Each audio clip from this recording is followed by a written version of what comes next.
paz do Senhor, meus queridos irmãos. Sou Natanael Diogo Santos, pastor auxiliar da Igreja Assembleia de Deus em Coroatá, presidida pelo pastor Josias Gomes. Louvo a Deus pela vida do pastor presidente da Convenção do Estado do Maranhão, CEADEMA, pastor Francisco Raposo. Louvo a Deus pela vida do coordenador da Secretaria de Educação Cristã, pastor Rosivaldo Cardoso. E louvo a Deus pela vida do pastor Josias Gomes, presidente da Assembleia de Deus em Coroatá. No primeiro trimestre do ano de 2024, iremos estudar as lições bíblicas de adulto, o assunto o corpo de Cristo, origem, natureza e vocação da igreja no mundo. A lição 1 será estudada no dia 7 de janeiro de 2024, traz o título A Origem da Igreja. O texto áureo: E disse-lhes Pedro, arrependei-vos, e cada um de vós seja batizado em nome de Jesus Cristo para perdão dos pecados, e recebereis o dom do Espírito Santo. Atos 2:38. Verdade prática: a igreja é a família de Deus, comprada com o sangue de Cristo e selada com o Espírito Santo.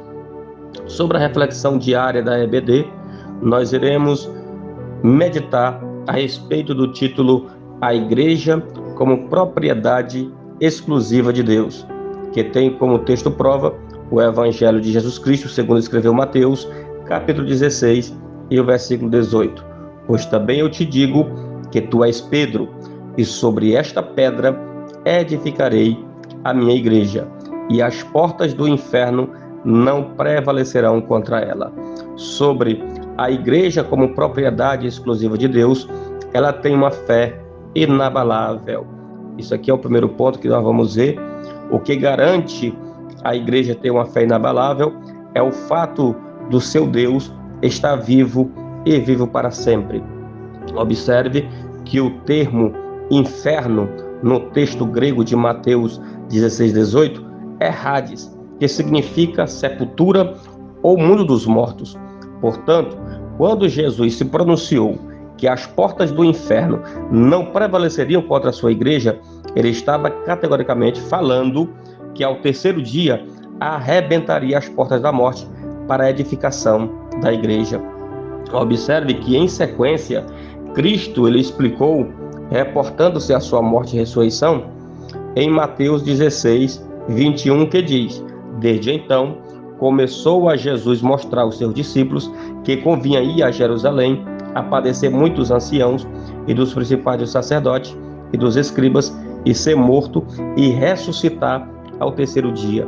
A igreja, por mais perseguida, por mais maltratada e rejeitada no mundo, nada consegue barrá-la, porque ela tem a crença e a fé de que o seu Deus, ele está vivo, e a morte de Cristo e a ressurreição de Cristo é quem garante a nossa fé ser uma fé inabalável.